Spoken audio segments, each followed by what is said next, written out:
The women's movement in the United States is a social movement that is nearly a century and a half old. According to Barbara Ryan, author of Feminism and the Women's Movement, according to Ryan, organized activity on behalf of women's rights began in the mid-80s when both by law and by custom women were considered non-persons.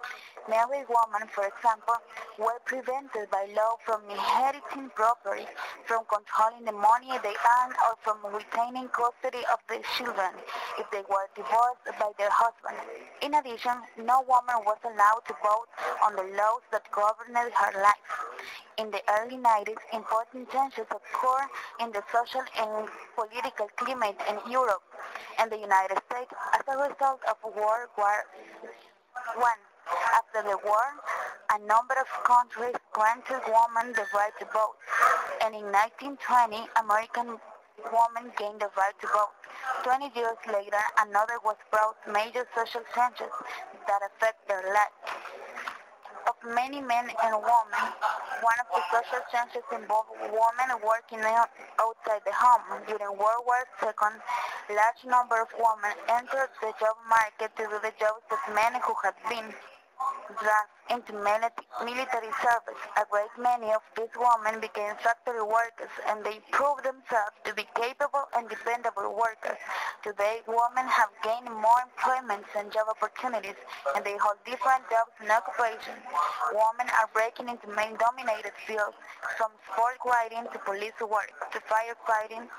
Through their progress into this male-dominated professions is low. In fact, women make up only 1.5% of the 200,000 professional firefighters in the United States today, and they make up only 4% of airline pilots and navigators.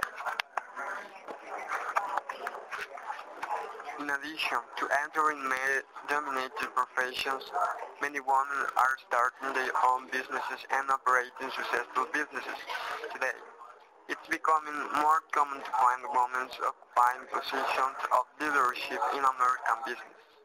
In fact, women-owned businesses is one of the fastest growing segments of the United States economy.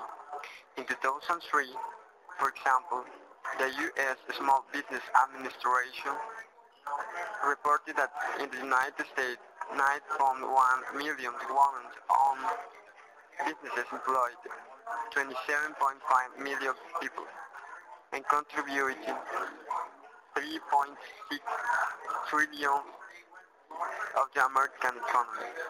In other words, women business owners are critically important to the American economy. According to a 2004 study by Center for Women's Businesses Research, the nation's hotspot for women's entrepreneurs are clustered in the western part of the United States. Idaho and Wyoming are tied for first place, followed by Utah, Nevada, and Arizona. As first 5 states in the United States where the greatest growth and expansion in women's-owned businesses occurred between 1997 and 2004 are average. The number of women-owned businesses in these 5 states grew at more than twice the rate of the rest of the country. The average rate of women-owned businesses was 28.8% compared to 14.0% for all other states in the United States. As many as 10 years ago, women-owned businesses employed more people domestically than Fortune 500 companies did worldwide. Why are women's entrepreneurs so successful? The founder and president of America Women's Economic Development Corporation in New York, Beatrice Fitzpatrick, said, "A woman will no more let her business fail than she will let someone kill her child." For some women, she said, his business has not come without the cost of overwork, burnout, and potential damage of health, friendship, or family relationship. According to the author of the book Megatrends for Women, a great challenge for millions of successful women entrepreneurs and other professionals is the main thing. They are successful while being sure that they have balance between work and their family and social life. Why are women entrepreneurs so successful? The founder and president of the American Women's Economical Development Corporation in New York, Betty Frank, says a woman would no more let her business fail than she would let someone kill her child. But for some women, success is business. Women have advanced to leadership positions not only in businesses but also in politics. Women have become important political leaders all over the world, so political is still largely a male-dominated world. For instance, in 1969 in the United States, only 4% of the state lawmakers were women. By 2003, this number had grown by more than 500%, and 22.3% of the state legislators were women. Although this may seem like a great increase, it must be remembered that women make up more than 50% of the population in the United States. So they are not yet receiving equal representation in the world of politicals in the United States.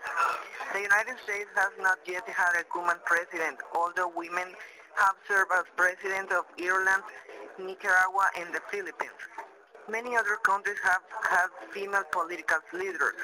Women have served as prime minister in the United Kingdom, France, Turkey, Pakistan, Canada, and Bangladesh. The family has changed a lot of things. Women have become so active outside the home. Today, less than 10% of American families have their traditional working father and the mother who stayed home to take care of the children. To make up for the time that women are spending out of the home, many men are having to play a more active role in raising their children.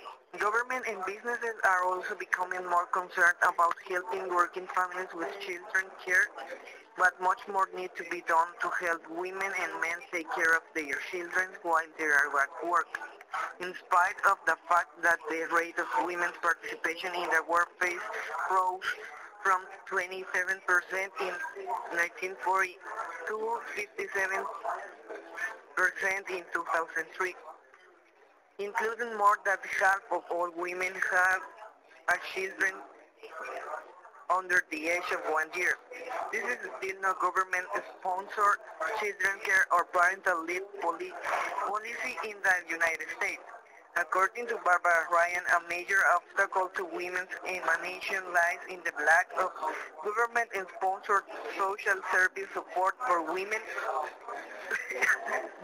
who have children to support, because problems are still preventing some women from taking an equal place in society. Many people still believe that a women's movement is still necessary. However, many diverse opinions have emerged about how to achieve equality for women and men in work, education, politics, and the home. Some activists in the women's movement call themselves feminists, whereas others who resist political activism choose not to label themselves feminists because they feel that the U.S. media often portray feminists as people who are anti-men. Most feminists do not take such an attitude at all. In any case, the word feminism and the principles of feminism are not easy to define because they mean different things to different people. In her book, Feminism and the Women's Movement, Barbara Ryan provides a number of definitions of the term feminist. She quotes one woman who says that in her opinion, feminists represent the best of what it means to be human. Anybody can be feminist, except you have to work at it. Basically, to me, it is the belief that everyone should have the opportunity to be the best that they can be, and we ought to have a word that inaugurates that. The names and terms associated with the movement, however, are not nearly as important as the change of feminism and the women's movement have caused in American society. The Because of the century and a half of old movement, women are contributing more to American society, and society is benefiting from their contributors. The names and terms associated with the movement, however, are not nearly as important as change of feminism and the women's movement has caused in American society. Because of the century and a half old movement, women are contributing more to American society, and society is benefiting from their contributions. As a result of the women's movement, women's liberation and feminism, women are enjoying new freedom, new opportunities, new responsibility, and new habits.